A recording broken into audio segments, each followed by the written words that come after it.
Hey, you guys, it's Audrey with Changing Tides Energy. Today is day 19 of coming back to you, and super happy to be back here at the cabin. Oh, wow. Um, just for a few hours, came back over, get some work done. Really pushed myself today, which, um, you know, I had like a big cry during the workout. That's how hard I pushed it, which is not the first time I've pushed it that hard, but I think it's just a reminder that the body really does keep the score. And whatever we have going on, like today, I submitted my brother's obituary, and that's just not something that I ever thought I would do.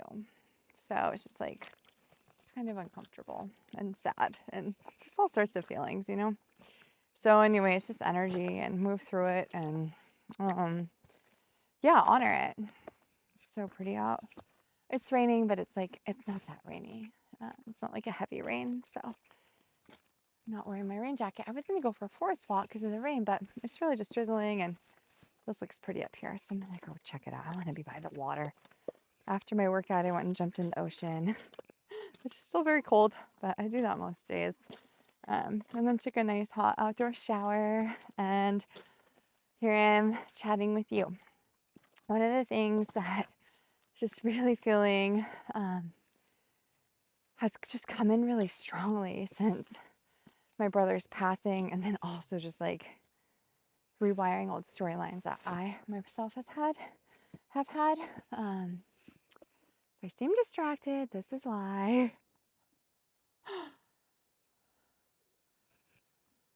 It's really pretty here. I'm trying to make it up to this little mossy area without slipping, and then share with you guys a little bit. First of all, this series has been so good for me. So grateful for you tuning in and just for the ability to come and share with you. Really, really appreciate it.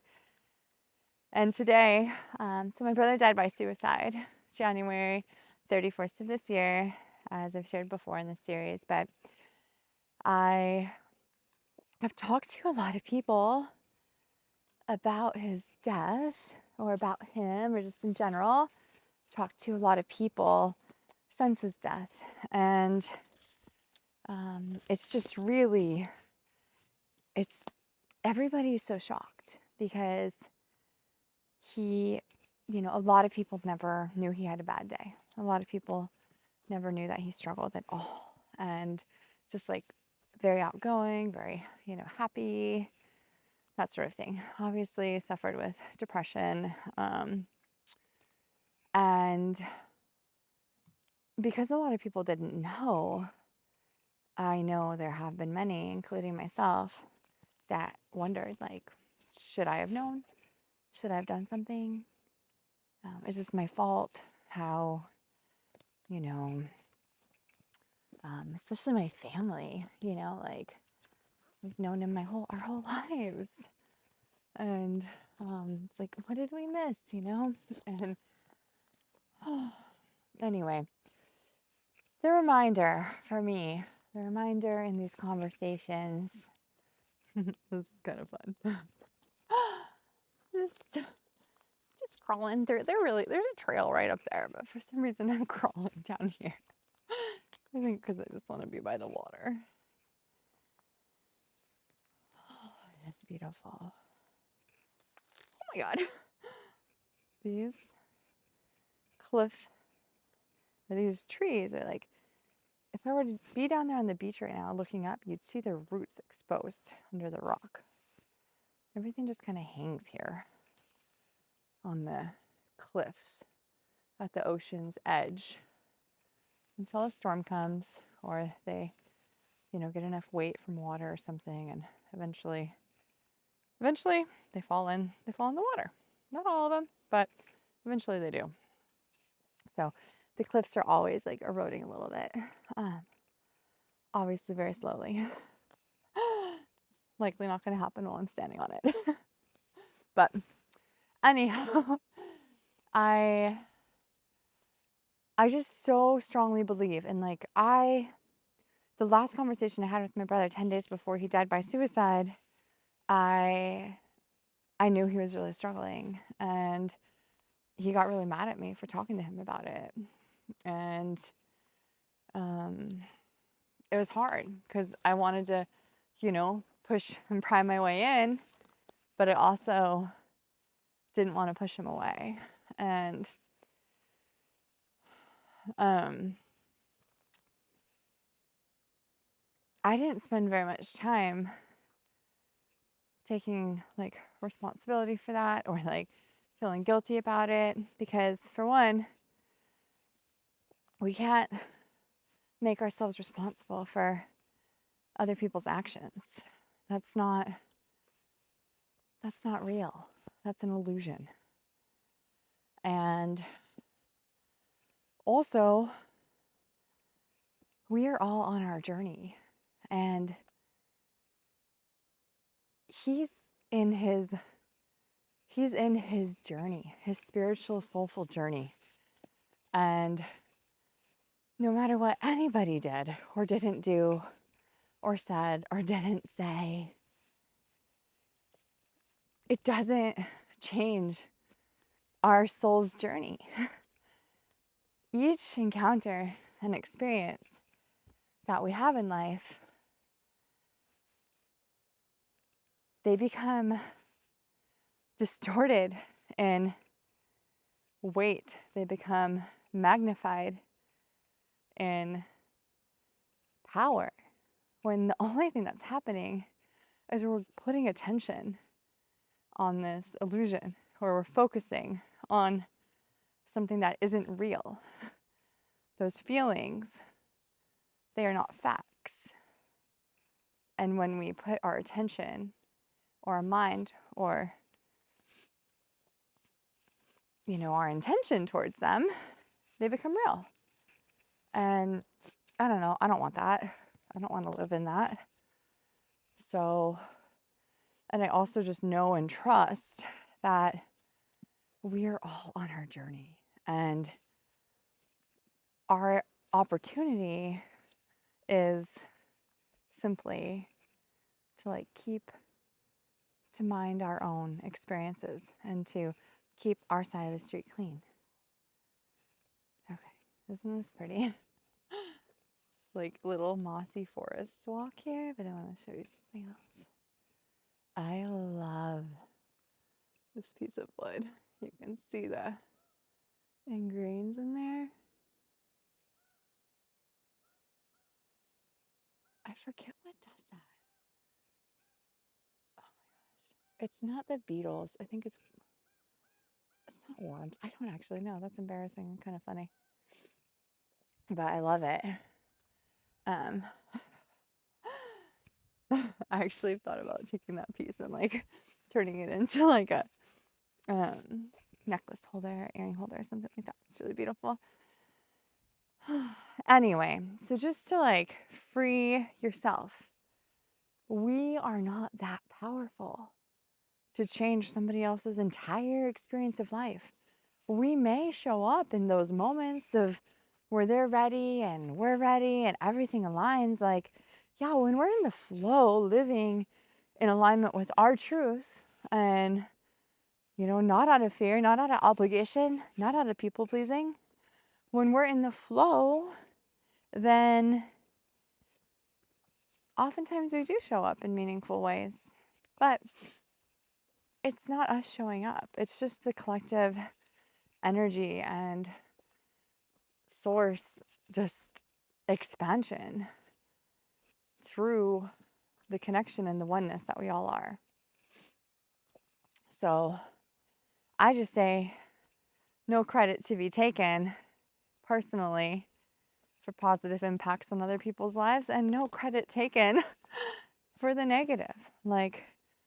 Sure, we all have opportunities, eagles. We all have opportunities for self-evaluation and checking in, see where maybe we'd like to realign differently, or maybe we have some things to clean up, or maybe we have acted out in different parts of our life that didn't feel good for you or for others. Like, yeah, those things happen. It's part of the journey. But alleviate yourself and relieve yourself of the pressure and of the weight that you actually can carry the responsibility for somebody else. Like, I firmly believe, I mean, the children that I gave birth to, like, I've felt this way since they were born. They are not my children. They are not my ex-husband's children. They are God's children. I am one of their guides, one of their chosen guides, and that's an honor. And I'm grateful for that. It's pretty here today. It's kind of nice in the forest, like even if it's windy and a little rainy, it's still like pretty protected over here. This is a spot that you don't want to fall in. I've shown you this before. You don't want to trip here. It's kind of a treat little pathway. But you know what?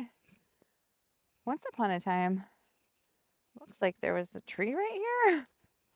Because that's the big root ball. So once upon a time, there wasn't even really a pathway there. But Scott's been coming here for years before. And years before I knew him. And we has made a lot of trails, which is cool. Yeah. Oh, guys, I just remember, like, just for the first time having the experience of realizing that it is not my responsibility to carry the weight of the world on my shoulders.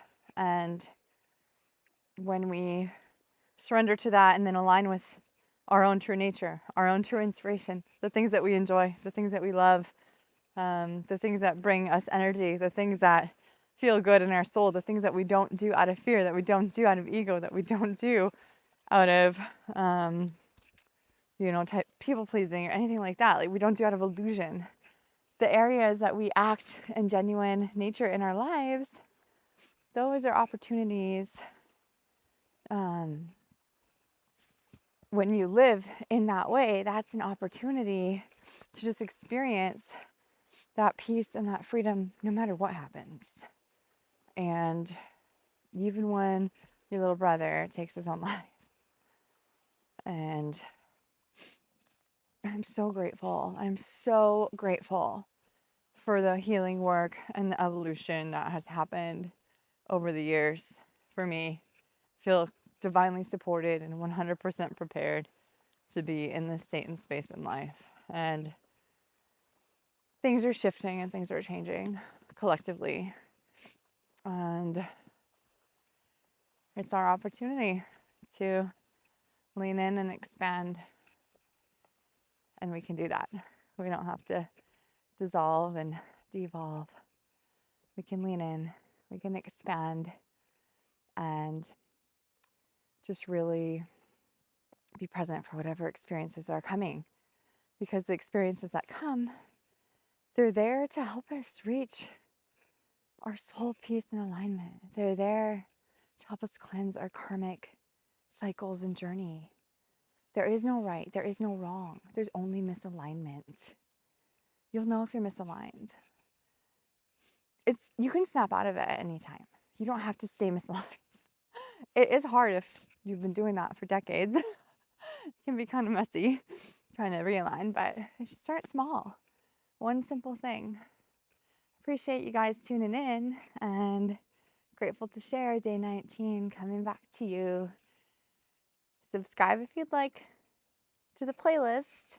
You'll get to see the next 10 episodes, which will be coming to you daily. And then I'm excited to announce at a future time what our next series will be. All right. I would love to hear from you guys. Have you observed or experienced in your life a time where you felt really overly responsible for the well-being of somebody else, but also powerless. And how did you work through that? How are you working through that? Are you doing okay? Are you hanging in there? It's not your fault. It's not your responsibility. It's going to be okay. We all have our own journey. We can just keep the door open and provide love and support. And sometimes the most loving thing to do is to walk away. You got this. I'll see you tomorrow.